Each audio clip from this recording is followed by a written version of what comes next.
नमस्कार साथीहरू, MH academy च्यानलमा तपाईँहरूलाई हार्दिक स्वागत छ। साथीहरू, हामीहरू प्रिभियस लेक्चरमा एउटा क्वेसन गरेका थियौँ र आज पनि हामी दुईवटा क्वेसन गर्नेछौँ, क्वेसन नम्बर 49 र क्वेसन नम्बर 50। ठिक छ, हामी अहिले मेटेरियल कस्टिङ पढिरहेका छौँ र मेटेरियल कस्टिङको आज हामी दुईवटा क्वेसन गर्नेछौँ, क्वेसन नम्बर 49 र क्वेसन नम्बर 50। तर यो दुईवटा क्वेसन गर्नुभन्दा पहिला मैले तपाईँलाई एउटा सिम्पल कन्सेप्ट सोध्छु, त्यो खासमा त्यस्तो गाह्रो होइन।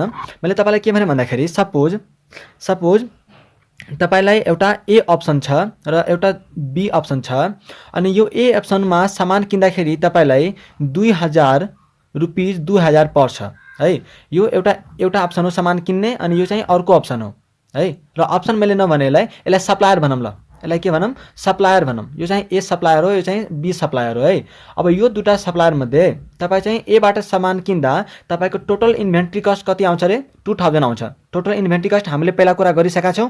Total inventory cost is equal to total purchase cost plus total ordering cost plus total carrying cost. त्यो हामीले कुरा गरिसकेका छौँ। यदि तपाईँ प्रिभियस लेक्चर हेर्नु भएको छैन भने त्यहाँ गएर प्रिभियस लेक्चर हेर्नु होला, नत्र तपाईँ बुझ्नुहुन्न है। सो अब हामीले के कुरा गरिरहेका थियौँ कि सपोज तपाईँ अहिले सप्लायर एबाट सामान किन्दा तपाईँको कस्ट कति आउँदो रहेछ? Total inventory cost 2000। अब तपाईँलाई सप्लायर बीले लोभ्याउन खोज्दाखेरि तपाईँलाई के भन्यो भन्दाखेरि कि तिमी चाहिँ मबाट सामान किन, म तिमीलाई 2% डिस्काउन्ट दिन्छु। सपोज सप्लायर बीले के भन्यो तपाईँलाई कि यदि तिमीले मबाट सामान किन्छौ भने म तिमीलाई के दिन्छु रे? 2% क्वान्टिटी डिस्काउन्ट दिन्छु भन्छ हैन, भन्छ यसले। अब तपाईँ के गर्नुहुन्छ? एकैचोटि के भन्ने बित्तिकै सामान किन्न थाल्नुहुन्छ कि होइन एकछिन पख म हेर्छु, यता चाहिँ मलाई रुपीस 2000 पर्छ। अब तिम्रोमा चाहिँ यसो डिस्काउन्ट दिएर यदि 2000 भन्दा कम कस्ट पर्यो भने म तिमीबाट किन्छु, यदि परेन भने त म यतैबाट किन्दा राम्रो हो कि होइन? तपाईँ यति त सोच्नुहुन्छ नि, यति त सोच्नुहुन्छ, सियोर हो। हामी यही कन्सेप्टको आधारमा अहिले होइन अब कुनै पनि कुरामा हामीले त सस्तो खोज्ने हो नि त, जहाँ पनि हामीले त सस्तो खोज्ने हो होइन। अब यता कस्ट सस्तो भयो हामी यता किन्छौँ, उता उसले डिस्काउन्ट दिएपछि यताको कस्टभन्दा यता अलि कम भयो भने यताबाट हामी किन्न सुरु गर्छौँ। भनेपछि हामीले कसरी तुलना गर्दो रहेछौँ त होइन दुईवटा सप्लायर मध्ये कि कुनको कस्ट चाहिँ कम या त बढी छ, हो कि होइन? जसको कस्ट कम त्यो चाहिँ हाम्रो लागि राम्रो है। सो अब हामीले चाहिँ यसकै कन्सेप्टमा आधारित एउटा क्वेसन गर्नेछौँ अहिले अनि त्यसपछि क्वेसन नम्बर 50 गर्छौँ। पहिला हामी क्वेसन नम्बर 49 गर्छौँ, ठिक छ? ल तपाईँ क्वेसन नम्बर 49 पढ्नुहोस् त। तपाईँ क्वेसन नम्बर 49 पढ्नुहोस् त। A company manufactures a special product which requires a component alpha. यो चाहिँ मेटेरियलको नाम हो। The following particulars are collected for the year 2017। 2017 को लागि चाहिँ यस्ता इन्फर्मेसनहरू दिएका छन्।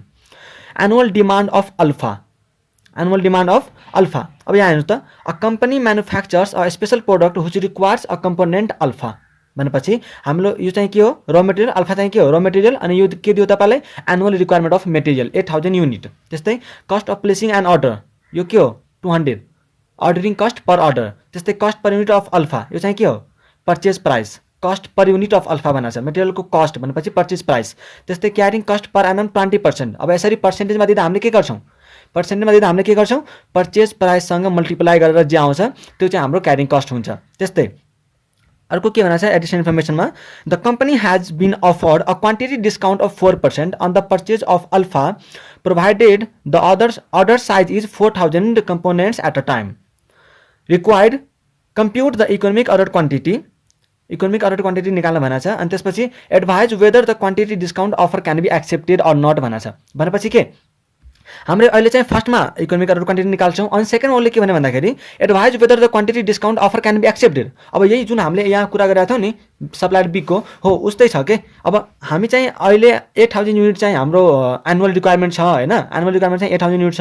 अब अर्को कुनै मान्छेले के भन्छ भन्दाखेरि कि तपाईँले यदि एकचोटिमा तपाईँले यदि 4000 कम्पोनेन्ट्स किन्नुहुन्छ भने हामीलाई कति छ रिक्वायरमेन्ट? 8000 युनिट्स। अब हामी इकोनोमिक अर्डर क्वान्टिटीको अनुसारले किन्छौँ, त्यो छुट्टै कुरो हो। तर यो सेकेन्डको क्वेसनमा के भनेछ भन्दाखेरि कि सपोज तपाईँलाई कुनै सप्लायरले 4000 क्वान्टिटी मसँग तिमी एकचोटिमा किन, 4000 क्वान्टिटी तिमी एकचोटिमा किन अनि यदि किन्छौ भने म तिमीलाई 4% को क्वान्टिटी डिस्काउन्ट दिन्छु, के तपाईँ किन्नुहुन्छ कि नै भनेर, के तपाईँ त्यो अफर एक्सेप्ट गर्नुहुन्छ कि नै भनेर क्वेसन गरेको छ। अब तपाईँ के गर्नुहुन्छ?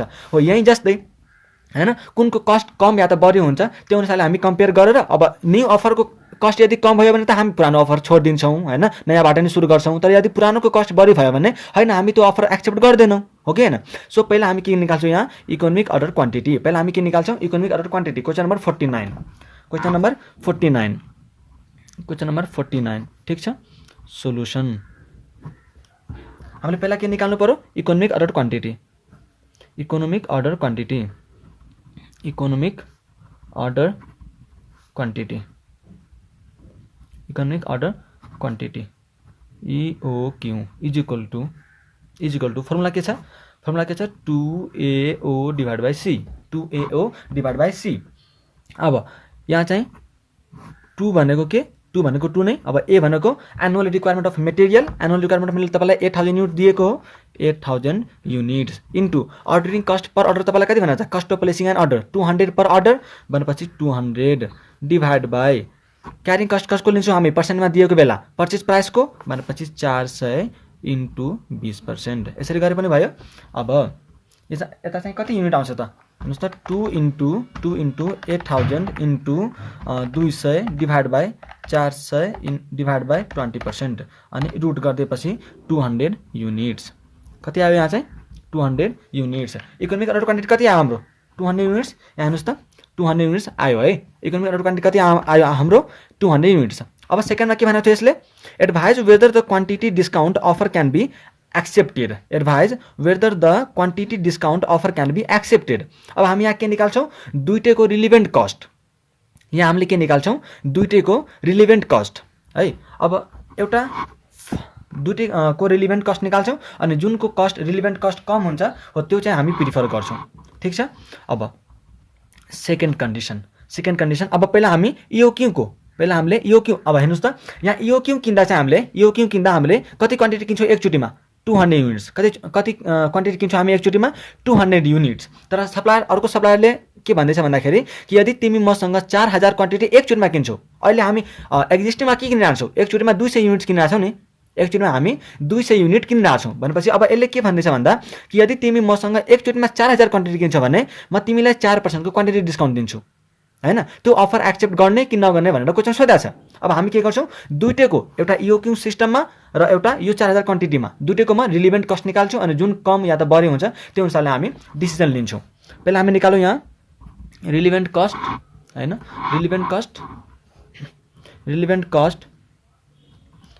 कस्ट एट EOQ फर्मुला के थियो हामी लेखिसकेका छौँ म फेरि भन्दिनँ त्यो कुरा 2AOC यही छ फर्मुला हाम्रो।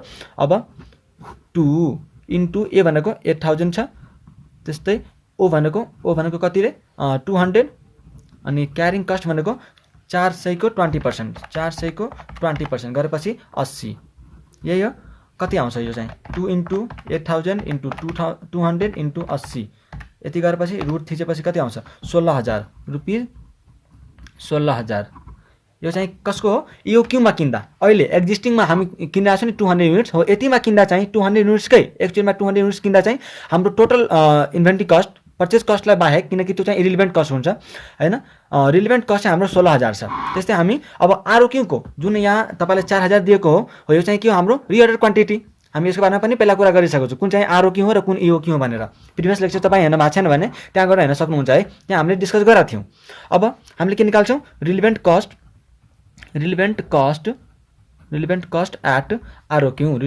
At ROQ is equal to 4000 छ हैन। यो चाहिँ हाम्रो के हो रे 4000 चाहिँ ROQ हो। अब यसको हामी कस्ट निकाल्छौँ कसरी निस्किन्छ यो चाहिँ ordering cost relevant cost at ROQ 4000 is equal to ordering cost plus carrying cost अब एउटा कुरा क्वेसनमा के भनेको थियो उसले कि म तिमीलाई चाहिँ 4% को क्वान्टिटी डिस्काउन्ट दिन्छु भनेको थियो 4% को हैन क्वान्टिटी डिस्काउन्ट दिन्छु भनेको थियो भनेपछि यहाँ हामीले कस्ट निकाल्ने बेलामा हामीले पहिला पनि कुरा गरिसकेका छौँ डिस्काउन्ट चाहिँ हामीले माइनस गर्नुपर्छ when discount is given in the question it is subtracted भनेको थियौँ हामीले हैन। सो डिस्काउन्ट हामीले यहाँ घटाउनु पर्यो। अब अर्डरिङ कस्टको फर्मुला के छ हामीले पहिला डिस्कस गरिसकेका छौँ। अर्डरिङ कस्टको फर्मुला के छ number of order into ordering cost per order अब नम्बर अफ अर्डर कसरी निस्किन्छ A बाई EOQ गरेर के आयो यो चाहिँ नम्बर अफ अर्डर अनि into ordering cost per order मैले यसलाई छुट्याएर लेखेको छु अर्डरिङ कस्ट पर अर्डर त्यस्तै प्लस क्यारिङ कस्टको फर्मुला हामीले के पढाएको छौँ 1/2 into ROQ into 400 purchase price अनि इन्टु क्यारिङ कस्टको पर्सेन्टेज। या त तपाईँ यसरी पनि लेख्न सक्नुहुन्छ 400 इन्टु 20%, या त तपाईँ एकैचोटि 400 को 20% गरेर 80 पनि लेख्न सक्नुहुन्छ। त्यस्तै यो चाहिँ यति गरेपछि माइनस हामी डिस्काउन्ट गर्छौँ, यति हो। त्यसपछि हामीले के गर्छौँ, अब ए बाई इओक्यू, ए कति हाम्रो 8000, इओक्यू भनेको यहाँ चाहिँ आरओक्यू हो हैन, यहाँ चाहिँ आरओक्यू हो। 8000 ए भनेको 8000 डिभाइड बाई आरओक्यू हाम्रो कति छ क्वेसनमा 4000। अहिलेलाई चाहिँ अप्सन डिस्काउन्ट दिने बेलामा चाहिँ आरओक्यू हामीले एकचोटिमा 4000 किन्ने भनेको छ। अनि into ordering cost per order कति छ हाम्रो 200, अर्डरिङ कस्ट कति छ हाम्रो क्वेसनमा 200 प्लस त्यस्तै यहाँ हाफ आरओक्यू चाहिँ कति छ क्वेसनमा 4000 इन्टु अब 400 को 20% भनेको 80 भयो। यतिलाई यस्तो गरिदिउँ माइनस अब डिस्काउन्ट चाहिँ कहाँ दिन्छ त, डिस्काउन्ट कहाँ दिन्छ। अब हेर्नुहोस् हामीलाई चाहिँ कति चाहिएको हो, हामीलाई कति क्वान्टिटी चाहिएको सालभरिमा, हामीलाई सालभरमा कति क्वान्टिटी चाहिएको 8000 युनिट, हामीलाई सालभरमा कति युनिट चाहिएको 8000 युनिट भनेपछि हामी कति किन्छौँ 8000 युनिट इन्टु उसको पर्चेज प्राइस कति छ 400, उसको पर्चेज प्राइस कति छ cost per unit of alpha 400 छ कि नै भनेपछि 400 को रेटले हामी टोटल क्वान्टिटी 400 को रेटले हामी टोटल क्वान्टिटी 8000 किन्छौँ। अनि उसले के भनेको छ कति डिस्काउन्ट दिन्छ अरे 4% भनेपछि टोटल कस्टको 4% डिस्काउन्ट भयो।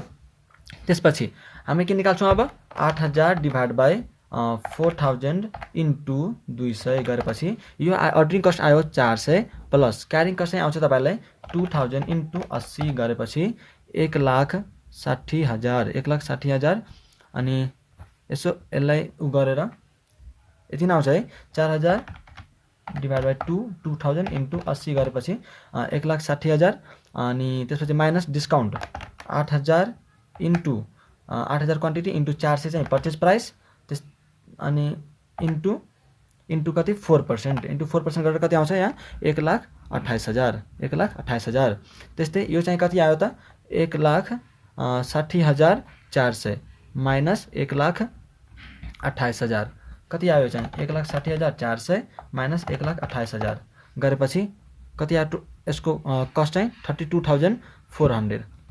अब तपाईँ यो दुटालाई कम्पेयर गर्नु।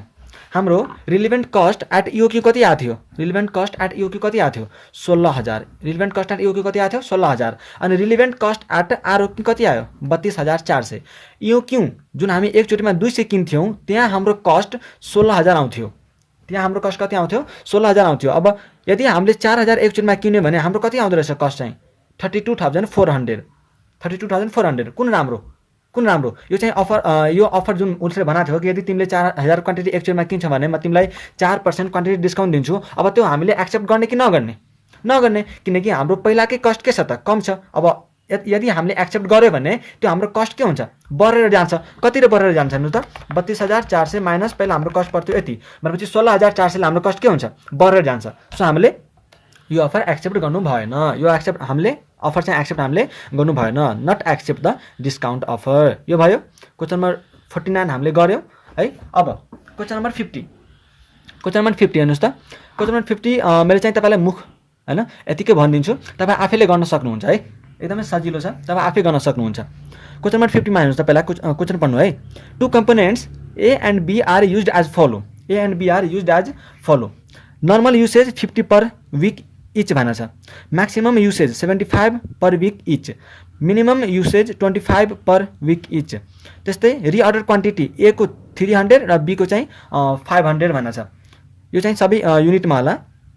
अनि रिअर्डर पिरियड चाहिँ 4 to 6 विक हैन, ए को चाहिँ 4 to 6 विक र बी को चाहिँ 2 to 4 विक्स। त्यस्तै calculate for each component reordering level, minimum level, maximum level र एभरेज स्टक लेभल। हामी यो सबैको फर्मुला लेखाएको थियौँ प्रिभियस लेक्चरमा। रिअर्डरिङ लेभल भनेको फर्मुला के थियो, रिअर्डरिङ लेभलको फर्मुला के थियो maximum consumption into maximum lead time हो कि हैन। मिनिमम लेभलको फर्मुला के थियो, reorder level minus average consumption into average lead time. त्यस्तै म्याक्सिमम लेभलको फर्मुला के थियो, ROL reorder level plus reorder quantity minus minimum consumption into minimum lead time. त्यस्तै एभरेज स्टक लेभलको फर्मुला के थियो, maximum stock level plus minimum stock level divide by 2। यो हामीले पढाएको थियौँ हो। ठ्याक्कै जे फर्मुलामा छ त्यही राख्दा तपाईँको सबै आन्सर मिल्छ। ठिक छ, के गर्नु मैले गर्नुपर्छ कि तपाईँ आफै गर्नुहुन्छ, केही छैन। हैन। यहाँ त सबै उस्तै हो। अब रिअर्डरिङ लेभलमा हैन maximum consumption into maximum lead time. अब यहाँ हेर्नु त म्याक्सिमम कन्जम्सन कति छ, म्याक्सिमम कन्जम्सन कति छ 75 पर युनिट हैन। 75 पर विक भनेपछि यो के हो हाम्रो maximum usage maximum consumption into maximum lead time. Maximum lead time कति छ, अब ए को लागि निकाल्नु पर्यो भनेपछि ए को रिअर्डरिङ पिरियड कति छ 4 to 6 विक। 4 चाहिँ मिनिमम लिड टाइम हो, 6 चाहिँ म्याक्सिमम हो भनेपछि 75 इन्टु 6 गरेर आउँछ। त्यस्तै 75 इन्टु 4 गरेर बी को आउँछ हैन। यसरी चाहिँ तपाईले निकाल्न सक्नुहुन्छ है। सजिलो छ क्वेशन नम्बर 50 तपाईँ आफै गर्न सक्नुहुन्छ। ठ्याक्कै फर्मुला छ, जुन फर्मुलामा तपाईँ लाउनुहुन्छ आफै निस्किन्छ। त्यो फर्मुला हामीले हिजो नै कुरा गरेका थियौँ। हिजो नै हामीले फर्मुला सबै लेखेका थियौँ हैन। म्याक्सिमम स्टक लेभल भनेको मिनिमम स्टक लेभलको फर्मुला, अनि त्यसलाई बुझेको पनि थियौँ। रिअर्डरिङ लेभल, त्यस्तै एभरेज स्टक लेभलको फर्मुला, डेन्जर लेभलको फर्मुला हामी सबै कुरा प्रिभियस लेक्चरमा पढिसकेका छौँ। सो मलाई लाग्दैन कि क्वेशन नम्बर 50 चाहिँ मैले अझै डिस्कस गर्नुपर्छ भनेर। ठिक छ, आजलाई यति नै गरौँ। अर्को लेक्चरमा हामी एउटा अझै क्वेशन गर्नेछौँ। अनि त्यो क्वेशन गरिसकेपछि सायद यताको चाहिँ हाम्रो सकिन्छ होला। ठिक छ, ल आजलाई यति नै गरौँ। Thank you so much for watching this video. यदि तपाईँलाई भिडियो मन पऱ्यो भने प्लिज च्यानललाई सब्सक्राइब गर्नु होला र आफ्नो साथीभाइलाई पनि भिडियो सेयर गर्नु होला।